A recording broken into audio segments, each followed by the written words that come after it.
அட்டகாசமான அரசியல்வாதியாக அதிரடி பயிற்சி பட்டறை பியூர் பாலிடிக்ஸ். அடுத்த வகுப்புகள் விரைவில் ஆரம்பம். தொடர்புக்கு 7338242442. இது முதல் திட்டம் இல்ல.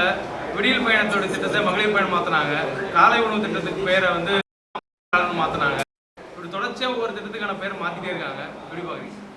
அதாவது இந்த ஆட்சி அமைந்ததிலிருந்து உருப்படியாக எதுவும் செய்யவில்லை. செய்வதற்குரிய எந்த திட்டமும் கையில் இல்லை. காரணம், இவர்களுக்கு ஆட்சிக்கு வருவோன்ற நம்பிக்கையே இல்லை. ஏதோ ஒரு குருட்டாந்தசியாக ஆட்சி வந்துடுது. அதனால் ஆட்சி நடத்துகிறதுக்கு எந்த விதமான திட்டமும் இல்லை. அவரிடத்தில் எந்த விதமான ஒரு யோசனையும் இல்லை. ஆகவே எப்படியோ ஒரு ஆக்சிடெண்ட்டில் வந்துட்டாங்க. விபத்தின் காரணமாக வந்த காரணத்தினால் இந்த 2 மாத காலமாக ஒன்றுமே செய்ய முடியல. ஒவ்வொரு பேராக மாற்றிக்கிட்டு இருக்காரு. சட்டசபையில் கூட பேசும்போது சொன்னார், அப்பாவை காணாங்க. இப்போ அப்பாவை ஒவ்வொரு திட்டத்திலையும் மக்கள் பார்க்குறாங்க. பேர் மாற்றினார், விடியற் பயணம்னு மாற்றினார். அந்த விடியற் பயணத்தை விடியல்னு எடுத்துட்டார். மகளிர் பயணம் ஏற்கனவே மகளிர் பேருந்துன்னு ரொம்ப காலந்தரமாக இருக்குது. காலங்காலமாக இப்போ தமிழ்நாட்டார் போக்குவரத்து கழகத்தில் மகளிருக்குன்னு தனி பஸ் இருக்குது. அதனால் அதை மாற்றினார். இப்படி ஒவ்வொரு பேராக மாற்றினார். காலை உணவு திட்டம் தளபதி மு.க. ஸ்டாலினுடைய பெயர் உலகம் பூரம் புகழ்பெற்றது. இதை பார்த்து கனடாவிலும் மற்ற வெளிநாட்டிலே கூட அதை பின்பற்றினார்கள். ஆக இந்த திட்டம் மக்கள் மத்தியிலே போய் சேர்ந்திருக்கிறதுனால அதில் பெருந்தலைவர் காமராஜருடைய பெயரை வச்சுருக்காங்க. எங்களுக்கு ஒன்றும் காமராஜர் விரோதி அல்ல. ஆனால் அந்த திட்டத்தை கொண்டு வந்தது யார் என்பது ஒவ்வொரு குழந்தைக்கும் தெரியும். சாப்பிடும்போது கூட கலைஞருக்கு தளபதி கொடுத்தது தலைமை சாப்பாடுன்னு தான் சாப்பிட்ற குழந்தைங்க சொல்லுது. அதனால் ஒரு திட்டத்தினுடைய பெயரை மாற்றுவதால் அவரை மறைத்து விடும் என்று கருதினால் அதை விட முட்டாள்தனம் வேறு ஒன்றுமே கிடையாது. காரணம், பழமொழி சொல்லுவாங்க, ரோஜாவை எப்பெயரிட்டாலும் அதனுடைய புகழ் மாறாது வந்தாது. அதுபோல் தளபதி மு.க. ஸ்டாலினுடைய திட்டங்கள் ஒவ்வொன்றும் மக்கள் மத்தியிலே இன்றைக்கி நிற்கிது. அவருடைய பெயரை தான் சொல்கிறாங்க. அது நாள் முதல்வன் திட்டமாக இருந்தாலும் சரி, அந்த நாள் முதல்வன் திட்டத்தால் தேர்தல் முடி வந்த பிறகு ஒரு ஆட்டோக்காரங்க டிவியில் பேட்டி கொடுத்து தான் நான் பார்த்தேன். இந்த திட்டத்தினால என்னுடைய பையன் படித்து ஃப்ரான்ஸில் இன்றைக்கி வேலை செய்கிறான் என்று தளபதி நினைவு கூர்ந்து கண்ணீர் வடிக்க சொன்னார். இந்த மாதிரி ஒவ்வொரு திட்டத்தினுடைய பயணம் மக்கள் உணர ஆரம்பித்து விட்டார்கள். அதே போல் இந்த தாய்மானவர் திட்டம் என்பத பெயர் எவ்வளோ உன்னதமான பெயர். இது யாருக்கு கொடுத்தாங்க? இதுவரையில் தமிழ்நாட்டில் நாங்கள் தேர்தல் வாக்குறுதியாக கொடுக்கல. திமுக சார்பில் இப்படி வந்தோன்னு நாங்கள் செய்வோம்னு சொல்லலை. ஆனால் ஒவ்வொன்றையும் தளபதி மு.க. ஸ்டாலின் பார்த்து செய்தார்.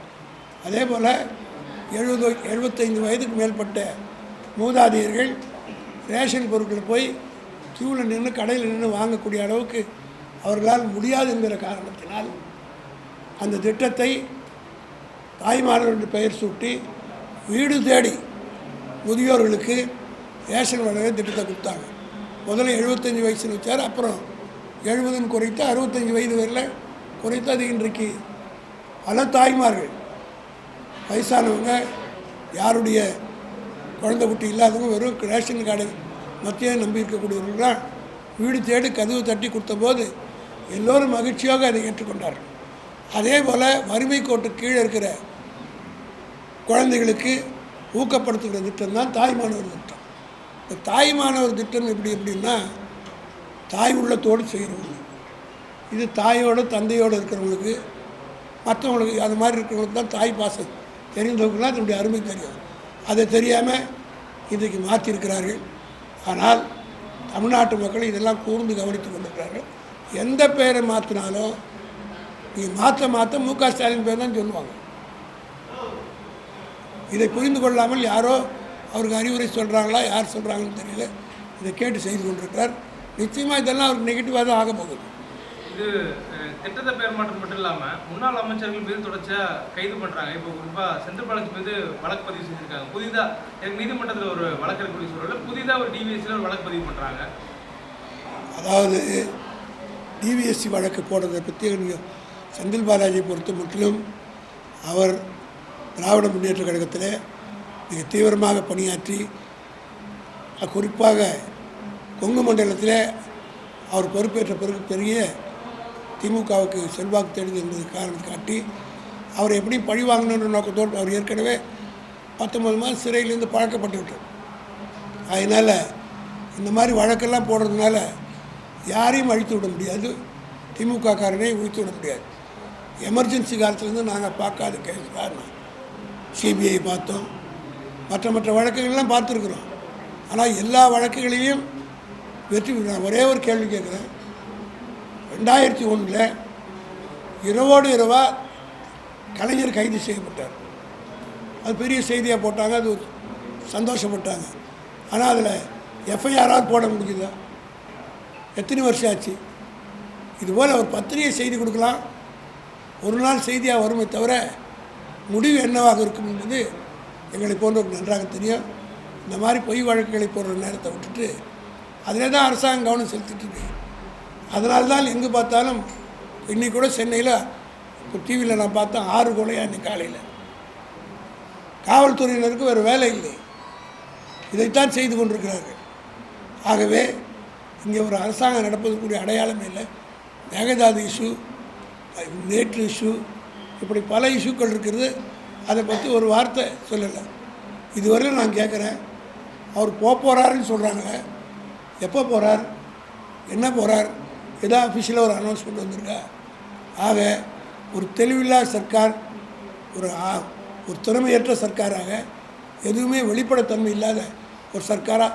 அதே போல் மின்வெட்டை பற்றி நீங்கள்லாம் அமைச்சர்கள் இன்றைக்கி அமைச்சர் பேட்டி கேட்குறாங்க, ப்ரெஸ்காரன் கேட்குறாங்க, ஓடுறாரு. 1900 ரூபா பில்லு வர வேண்டிய இடத்துல 17,000 ரூபா வந்திருக்குதுன்னு ஒரு ஆதாரத்தோடு ஒரு பத்திரிகை நிருபர் கேட்குறாரு. பதில் சொல்லாமல் பொறுப்பு இல்லாமல் போகிறார். இது எப்படின்னா மின் வாரியத்தில் கூடுதலாக அமைச்சிடுறாங்க. இப்போ 1000 ரூபா கட்ட வேண்டிய இடத்துல 7,000 ரூபா வசூல் பண்ணிட்டு இந்த 7,000 ரூபாய் திருப்பி கொடுக்க போகிறதில்ல. ஆக கொஞ்சம் கொஞ்சமாக கழிச்சுக்கிறாங்க. இது ஒரு மோசடி, இது ஒரு மிஸ்அப்ராப்ரியேஷன் தான். மக்கள்கிட்ட திருடுறது, அதிகமான வசூல் பண்ணி இது மறைமுகமாக ஒரு திருட்டுத்தனமான வேலை தான். இது திருடுன்னு கூட சொல்லலாம். மக்கள்கிட்ட பணத்தை திருடி இன்றைக்கு ஈபி நடத்துகிறார்களா என்று சொல்லக்கூடிய அளவுக்கு திருப்பி 7,000 வீட்டு தப்பாயிடுச்சுன்னு சொல்கிறாங்கல்ல, அதை உடனே திருப்பி கொடுக்க வேண்டியது தானே, கழிச்சிங்கன்றாங்க. அப்போ என்ன அர்த்தம்? இந்த பணத்தை ரொட்டேஷன் பண்ண போகிறாங்க. மக்களுடைய பணத்தை ரொட்டேஷன் பண்ணால் அதுக்கு இன்ட்ரெஸ்டாக கொடுக்கணுமில்ல, செஞ்சுருக்காங்களா? இது ஒரு திருடு தான், இது ஒரு வகையான மோசடி தான், இது வகையான ஒரு மிஸ்அப்ராப்ரியேஷன் தான்.